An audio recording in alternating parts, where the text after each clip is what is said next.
International a rejeté mercredi l'appel introduit par la procureure de cette instance contre la liberté provisoire accordée aux députés du MLC, Fidel Babala, et à 3 autres proches de Jean-Pierre Bemba. Le juge unique de la chambre préliminaire 2 de la Cour avait jugé cette libération nécessaire pour éviter que la durée de la détention provisoire devienne disproportionnée. À noter que pour bénéficier de cette liberté provisoire, les accusés devront s'engager par écrit qu'ils se présenteront devant la Cour chaque fois que celle-ci le leur demandera. Aubin Minakou, président de l'Assemblée nationale de la RDC, a échangé hier mercredi avec l'envoyé spécial de l'Union européenne pour les Grands Lacs, Cohen Varvek, était porteur d'un message de soutien à la République démocratique du Congo en rapport avec le processus électoral, et ensemble, les deux personnalités ont également parlé de la révision de la loi électorale. Suivez. Il s'appelle Cohen Vervaeke, envoyé spécial de l'Union européenne pour le Grand Lac. Ce mercredi, il a été reçu par le président de l'Assemblée nationale, Aubin Minakou Ndialandioko, au Palais du Peuple. Adopté en plénière il y a peu, le matière prévue au calendrier de la session ordinaire de septembre était au centre des échanges entre le président de l'Assemblée nationale et l'envoyé spécial de l'Union européenne. Des élections réussies bénéficieront pas uniquement à la population, mais aussi à toute la région ici, en Afrique centrale. Et donc c'est sous cette optique que nous avons échangé. Et l'Union européenne promet de soutenir les processus électoraux en République démocratique du Congo. Et nous souhaitons rester avec le Congo dans cet exercice. Avant maintenant de pouvoir s'engager réellement, il nous faudra clarté, il nous faudra un calendrier global sur toutes les échéances et un budget global. Diplomatie parlementaire, le président de l'Assemblée nationale, Aubin Minakou Ndialandioko, multiplie des audiences caractérisées par les échanges fructueux avec ses hôtes. C'est là, dans un climat très fraternel. Et puis, sachez que la 9e réunion de l'Association des procureurs d'Afrique, APA, qui se tient présentement à Kinshasa, se poursuit ce jeudi. Hier, lors de la cérémonie d'ouverture, Kabange Numbi, procureur général de la République, a rappelé devant le chef du gouvernement qui était présent que ce grand forum entendait renforcer la lutte contre les crimes graves relevant de la Convention de Genève signée en 1949, à savoir les crimes de génocide, crimes de guerre et crimes contre l'humanité. D'ailleurs, la lutte contre les crimes transnationaux est le thème retenu pour ces assises. Ici, on fait le retour sur la première journée. Les criminels, il y en a dans certains pays. Les procédures sont engagées pour qu'ils soient extradés. Nous voulons justement formaliser la manière de le faire. C'est même l'un des objectifs poursuivis par cette 9e réunion de l'Association des procureurs d'Afrique. À Kinshasa, toutes les batteries sont mises en marche afin de lutter de manière efficace contre la criminalité. Ainsi, plusieurs États participent à ces assises qui sont aussi axées sur l'unification des mécanismes et des poursuites en Afrique, et c'est 10 ans après.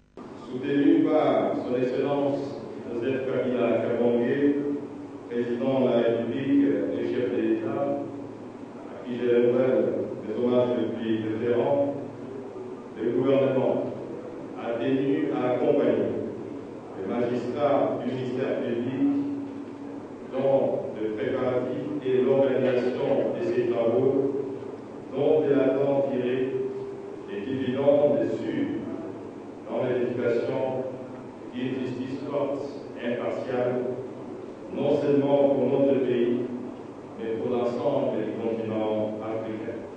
En présence des diplomates africains accrédités à Kinshasa, des procureurs généraux des pays respectivement représentés et du Premier ministre congolais, Matata Ponyo, des rubriques telles que commerce illicite des ressources naturelles, crimes étrangers, poursuite des crimes organisés, ont fait l'objet des débats.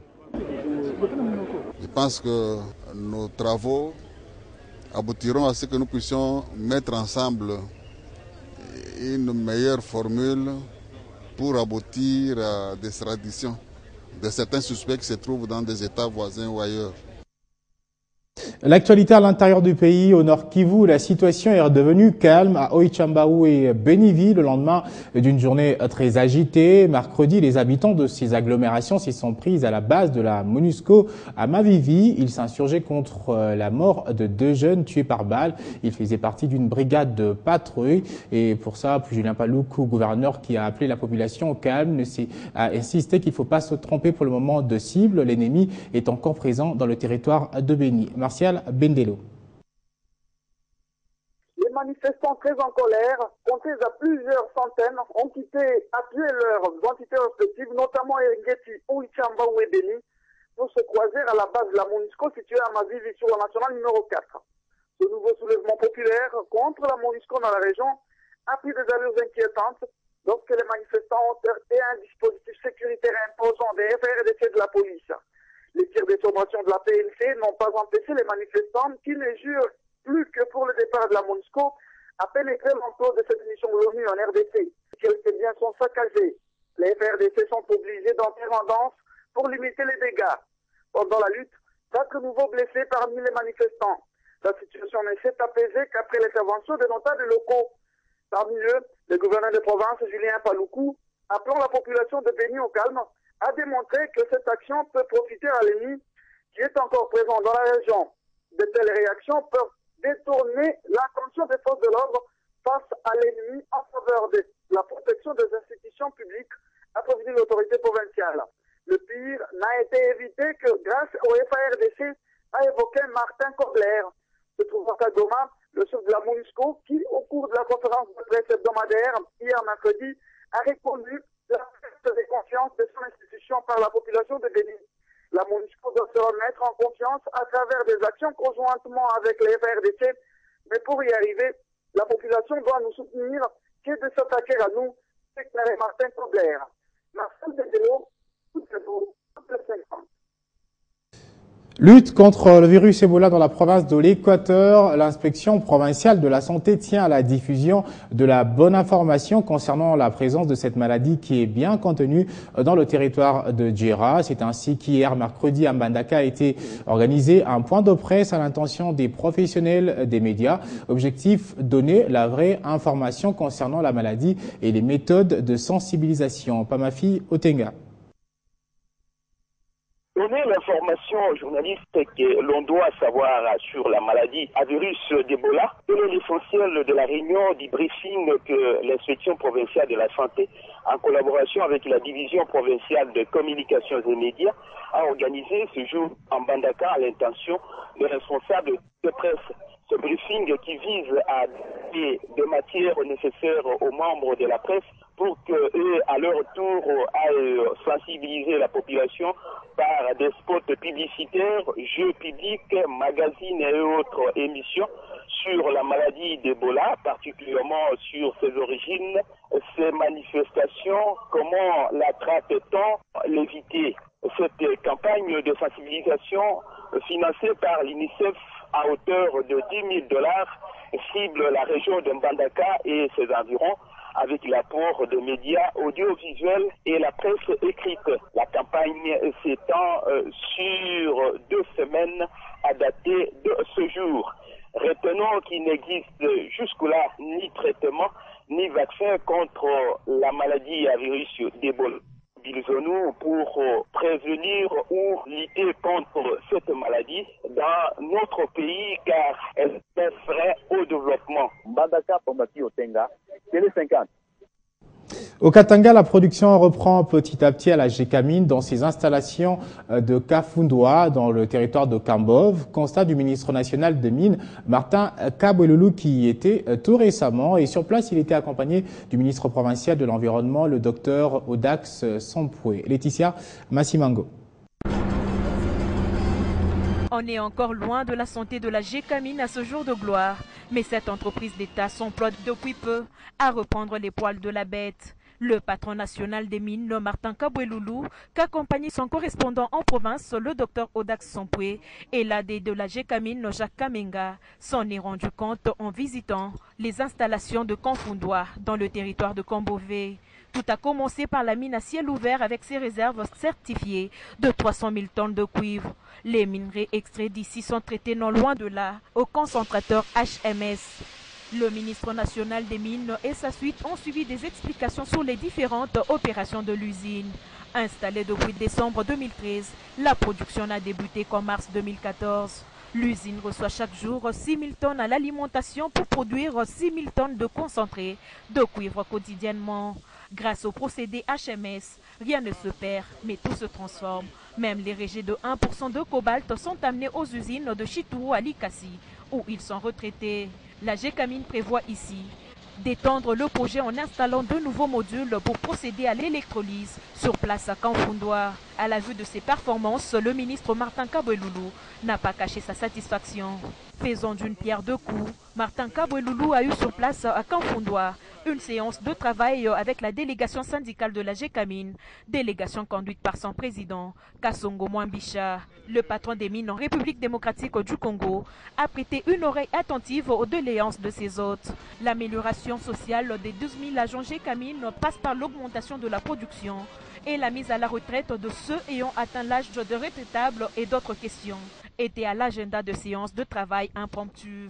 En tout cas, la Gécamine est ambitieuse. Elle attend atteindre 51 000 tonnes de cathodes de cuivre d'ici 2016, avec ses réserves de 10 millions de tonnes, mais son besoin d'investisseurs est estimé à $1 milliard américains.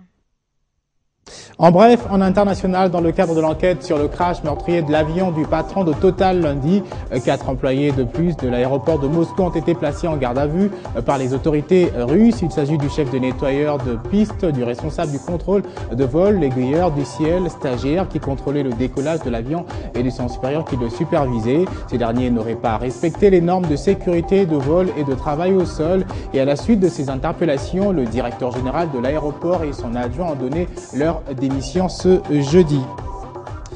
Et puis, nous venons de l'apprendre, le Sénégalais Mactar Diop va reprendre ses fonctions de vice-président de la Banque mondiale pour la région Afrique le 27 octobre prochain. Il y a peu, l'institution de Bretton Woods avait mis en retrait ce haut fonctionnaire pour éviter un conflit d'intérêts. En effet, pour rappel, Mactar Diop est pressenti comme le candidat du Sénégal à la succession de Donald Kaberuka, dont le mandat à la tête de la Banque africaine de développement s'achève en 2015. Le Sénégalais a promis de ne plus présenter un candidat à l'ABAD. Et puis, en sport, dans ce journal, The Club Sétif, la finale allée se jouera bel et bien ce dimanche au stade Tata Raphaël. Le dirigeant sportif, toute discipline confondue, en appelle à la mobilisation de tous, sans distinction, parce qu'il va de l'honneur de la République démocratique du Congo. Suivez. Mieux vaut la fin d'une chose que son commencement. Nous sommes arrivés à la fin. Maintenant, nous allons jouer la finale. J'étais convaincu dès le départ que cette année ici, c'était l'année de l'ASV Club. Maintenant, on est au stade final. Il faut oublier tout ce qui s'est passé avant, les péripéties, les temps forts, se concentrer sur cette finale parce que nous voulons cette coupe. La RDC, Kinshasa a besoin de cette finale. Ça fait autant d'années que V Club n'est pas monté sur le podium. Et nous pensons que cette fois-ci, c'est la bonne. V Club maintenant a besoin de soutien de tout le monde. Que ce soit des Mazembe, des Ring, des Saint-Père Renaissance, le Popo, Dragon. Cet appel, je lance précisément aussi pour nos supporters de Renaissance, pour qu'ils puissent comprendre que c'est le problème du pays. V Club, c'est notre représentant valable pour le moment. Il a lutté jusqu'à arriver au final. Ce n'est pas mes affaires. Donc, nous avons le devoir de soutenir VIA. Moi, j'ai toujours un principe. Entre nous, nous sommes des adversaires. Mais si l'un de nous joue maintenant avec un club étranger, à ce moment-là, moi, je suis derrière. Je suis derrière V Club Nous allons les soutenir jusqu'à ce que cette coupe nous arrive ici dans notre pays. Et puis, la troisième journée de la Ligue des Champions de l'UEFA s'est clôturée hier mercredi avec la victoire du Real Madrid sur Liverpool, 3-0. Cristiano Ronaldo s'aligne désormais comme meilleur buteur de l'histoire de cette compétition avec dans son actif 70